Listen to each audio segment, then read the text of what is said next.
画面中可以看到大马路口汽机车直行，这时右侧一名机车骑士却疑似违规闯红灯，下一秒直接往灰色轿车拦腰撞上去，不止机车倒地，被往外甩了好几公尺后才停下。骑士也当场喷飞，在空中转了一圈，先撞到轿车车头，随后落地，实在好惊险。而另一头轿车也撞到了轻轨轨道旁的路缘时，撞击力道之大，整辆车也当场弹跳好大一下，也导致车头严重毁损。但您来听一段警方说明：双方驾驶均有擦挫伤，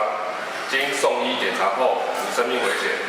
现场未发现酒驾情形。好的，那事发就在1号早上8点多，高雄鼓山区青海路与马卡道路口。原来30岁的曾姓男子不止疑似违规逆向骑乘机车，还闯红灯，才因此发生碰撞。不过男子行为也已经触法，而事故也造成双方都因此受到擦挫伤，好在没有生命危险。而事发地点就在轻轨台铁美术馆站的旁边，也幸好这起交通事故没有影响轻轨运行。